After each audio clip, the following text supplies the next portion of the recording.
What up, guys? The Bench Buddies are back with my NFL Week 8 power rankings. But before we get into it, hit that subscribe button down below to be entered in my giveaway at 500 subscribers. Last are the Panthers. They're looking to come out of the bye and play a good game against CJ Stroud and Houston Texans. Pick 1 and 2, go against each other. They've had a lot of time to game plan, and they're also hunting for the first win. Can the Panthers pull it off? The Cardinals fall all the way down to 31 here. And they've been here before. Early in the season, they were at 32, moved up a little, and now here they are back at 31. And the loss to the Seahawks struggled, didn't do good in the second half. The positive, though, Kyler Murray expected back sometime soon, looking like week 10 at the earliest. And if that can happen, then he can take this Cardinals team possibly to get a few more wins. Giants stay at 30 after their win. It was a weird game. Defense came through on this one to end the 4-game skid. Washington, you can see they're 1 for 15 on third down and 1 for 3 in the red zone. Tyrod Taylor and Daniel Jones is going to be the big question mark heading forward. Which one will get the starts? And it's a big week here for the Giants. If they can beat the Jets, get to 3 and 5, they're not out of it yet. But if they do lose this one, then there's some cause for concern for the rest of the year. Broncos stay at 29 after beating my Packers. And this was more on them not melting down here and giving the Packers the win. They somehow found a way to drive down the field, kick a late field goal, and force the Packers to try to do the same. Didn't happen. Love through the pick, and they escape with a win at home. They get the Chiefs again. They've played them now for 2 out of the last 3 weeks, and it's a tough matchup for these Broncos, but hopefully this time it'll be a much closer game. Patriots move up to 28 after upsetting the Bills at home in a game that I don't think anyone would have saw coming. Belichick wins his 300th game, and he had a great game plan in this one. Mac Jones looked great as well. Kendrick Bourne is looking like a clear-cut wide receiver 1 this year. And now they get the Dolphins in Miami, which should be a tougher game just because it's on the road and it's going to be a lot warmer than it is in New England. Temperature shouldn't have much of an impact, but Miami's used to it where New England isn't.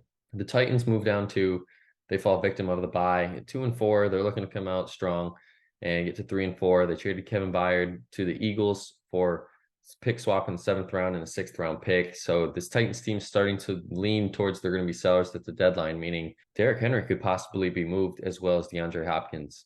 The Bears move up 1 spot after beating the Raiders at home. And Deonta Foreman had a great game, 3 touchdowns, over 100 yards. And Tyson Bagent, possibly replacing Fields for this week, and he's already out against the game at Chargers. And if he can have a repeat performance, no mistakes, this Bears team could be contending with the Chargers heading into the 4th. Commanders fall 1 to 25 after losing to the Giants on the road. Like I said, they couldn't get anything done on third down. Offense struggles in the red zone. And now they face the Eagles, who they already faced in week 4 after losing in OT by 3. And this time they get him at home. And if they can somehow find a way to upset the Eagles, then I think the Commanders are going to be the most bipolar team in the NFL, winning games they shouldn't win and then losing games that they shouldn't lose. And that's why they would be at 500. My Packers fall 1 spot to 24 because, another ugly first half, didn't score, struggled yet again. And the defense has been keeping this team in games every single game except the Lions game. And if that's the case, Love, there's three games he could have won right now that, were 1 possession. He has to go down the field, lead the team to get a win, a field goal. Just couldn't get it done. So I think that time will come. So no need to panic here. If you're also a Packers fan, I'm not worried about it. You get more worried in a few more weeks. If they can beat the Vikings here at home, get back on track, and especially against a divisional opponent, everything will be fine.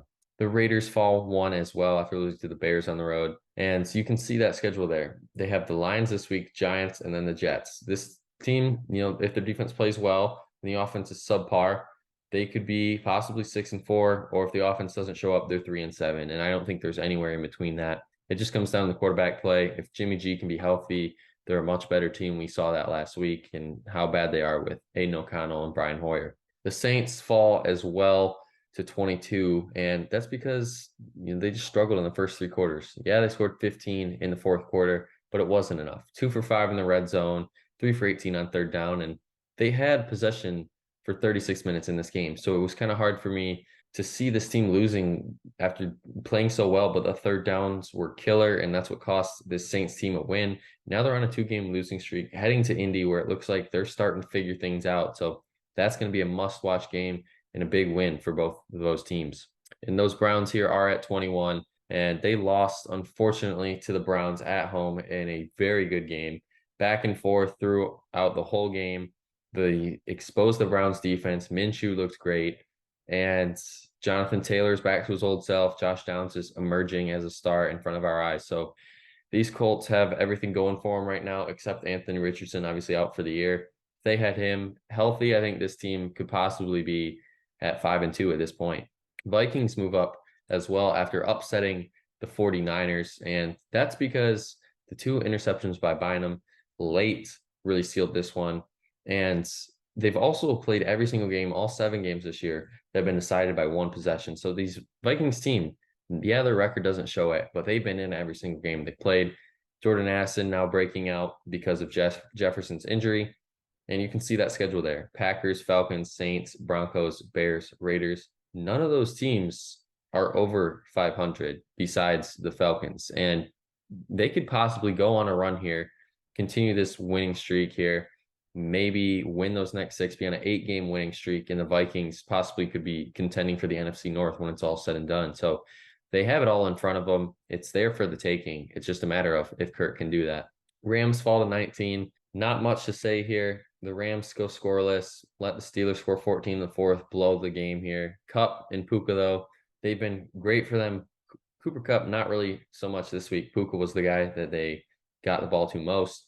And then with Kyren Williams out, Royce Freeman, Darrell Henderson had decent games, and I think they're going to try to do that again this week against a good Cowboys defense. Bucks fall as well if they just shot themselves in the foot too many times. 3 red zone turnovers. It's not going to be enough for that defense. They needed to face 4, and the defense did their part in this one. The offense just couldn't do it. You know, it wasn't really bad offensive play. They just couldn't capitalize when they needed to most. And it kind of feels like it's already a must-win game here in Buffalo for the Bucks. Texans come out of their bye week facing the Panthers, so both these teams are coming out of the bye. And there's nothing but, positive vibes for these Texans. DeMeco Ryans has been absolutely great for this team so far. The defense is stout. Stroud has a lot of weapons already. And if you're not buying in now, I think you want to buy into the Texans stock for the next few years. Chargers stay at 16 after losing to the Chiefs. Couldn't stop Mahomes in this one, and that's pretty much all you need to know here. Brandon Staley could possibly be on the hot seat if they lose this game to the Bears. They shouldn't, but it's the NFL and you never know. And the Chargers really need a win here and turn it around. Jets are 15 out of the bye week, face the Giants here. Great game. Battle of New York is what is expected. Zach Wilson should play decent in this one, expose the Giants defense, and have a better game than he's had so far this year. Falcons are at 14. The big win over the Bucks, and this team just somehow, some way got a gritty win, finding ways to win, even without Bijan and having 3 red zone turnovers. Face the Titans in Tennessee this week. Got to get a win there, keep that NFC South lead. Steelers are making a big jump up as well. And this is a team that I could possibly see running the table here in the AFC, not just the AFC North, the AFC. Yeah, that's right. I think they could be a dark horse to win it all as long as Pickett doesn't commit turnovers and keeps improving his game. This one, yeah, he may have not thrown for a passing touchdown, but they found ways to get it done. And this defense is a top 5 defense in the league. They're going to make teams earn it against them. And that's what, gives me hope that I think the Steelers could be in every single game this year. The Bills fall out of my top 10 because of that loss in New England. And, I predicted this team to go 8-9 in the regular season, and they're kind of on par for that 500 record at this point. Well, they're struggling right now. And they beat Miami, but then they can't beat the Jets and the Patriots in the AFC East. So this division's all up for grabs. Josh Allen played a decent game. Dalton Kincaid had his breakout game. So there is hope here for the Bills. They just need to rebound this week. At 11, I have the Seahawks. They move up 1 after beating the Cardinals. And Smith-Njigba and Jake Bobo were the guys that shined in this one. Without DK, team didn't really miss anything. And you can see Smith-Njigba's numbers there. 4 receptions, 63 yards, and a touchdown. Kenneth Walker had a monster game as well. Now they go against a tough Browns defense, which will be a very, I think, low-scoring game in this one, and especially if Deshaun Watson doesn't play.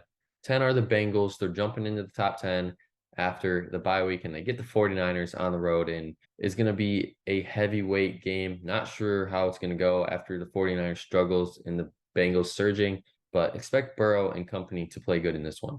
Another AFC North team are the Browns at 9. Get that win on the road against the Colts. Already mentioned they're going to Seattle here. Could be a defensive game. And they have a 2-game winning streak out of the bye. Let's see if they can continue that this week. And, PJ Walker hasn't played awful. I mean, yeah, I know it wasn't the best. He wasn't prepped to play this week, just not as much as he was the previous week. If you want to talk about a game record, that's Myles Garrett. 2 sacks, 2 forced fumbles, and a blocked field goal as well in this one. What more can this man do to ruin a game? The Lions fall all the way from number 1 to 8. And yeah, I had them ranked number 1 last week. And they were kind of due for a slip-up game. And I didn't think it was going to be this bad. But, man, they got waxed. Lost 6-38. But there is a positive here that they have shown that their defense is kind of weak towards the mobile, scrambling quarterbacks. And now they get Jimmy G or Brian Hoyer or Aiden O'Connell, who aren't those kind of guys. So I think they're going to rebound here in a big way. But it was good for them getting Gibbs involved a lot with Montgomery out. So they're getting some experience as well here. And I think it was honestly a good loss moving forward. Cowboys remain at 7 out of the bye week. Face the Rams at home, 4-2. There was some talk today, or how far are the Cowboys away from the Eagles? And I don't think it's that far, really. I know the Eagles have just been really good, but they split with them last year. And I think it's going to be kind of the same this year. But these Cowboys, they just got to play better in the postseason. Niners fall out of my top 5 for the first time this year. And it's because they lost on the road to the Vikings. I don't think a lot of people saw that coming. It was a big upset. But it is kind of a must win, in my opinion, for this team. Start 5-0, lose 2 in a row. That games you really shouldn't lose, I would say. Purdy struggled, kind of falling back down to earth after his historic performances last year and to start the year.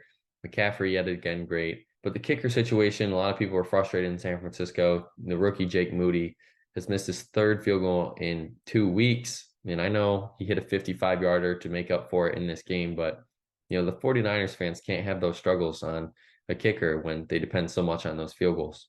Starting my top 5, and that's Miami. Miami falls from 3 to 5 after losing on the road to Philly. This game is at home. I don't think they win, but I think it's a closer game. But this defense really got exposed in this one, showing that they need Jalen Ramsey and Xavier Howard. If they had those guys, they could bring some safeties down to blitz and really rely on that man coverage. But they just couldn't do that in this one. And then A.J. Brown took advantage of those situations.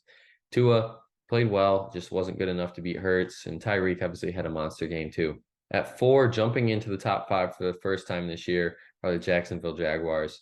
And they got a pick 6, let the Saints tie it, and then a 2-play drive won it for the Jaguars. Somehow, some way, they didn't have that much time with the ball, but they found a way to win this one. And Etienne was the big player of the game here for the Jaguars. And now they go to Pittsburgh in what should be a very good game. Ravens jump all the way up to 3, jumping back into my top 5 for the first time since week 3.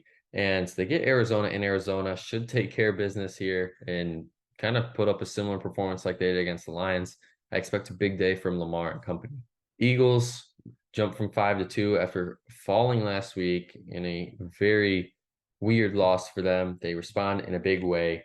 And, what better way to get back on track with a primetime win at home against a very good team. Jalen Hurts, stellar performance. A.J. Brown is on an absolute tear right now. Good luck trying to stop him. The whole Commanders team, good luck. 5th straight game with 125 receiving yards and added a touchdown with it, and that's why they're here at number 2. And at number 1 are my preseason number 1s, the Kansas City Chiefs. Took care of business, beating the Chargers at home, and Mahomes just had a day. 32 for 42, over 400 passing yards, 4 TDs, and a costly pick. But Rashee Rice has stepped up in the favorite receiver role for this year. Travis Kelce obviously being his number 1 target. But they get another divisional game here in Denver. Should beat the Broncos here. They've owned the Broncos. Mahomes has never lost to them in his career, so I expect another win there. And that's why the Chiefs here and my rankings at number 1. But that's going to be it for the video this week. Make sure you guys check back next week to see where your favorite team ranks after week 9. But until the next time, the Bench Buddies are out.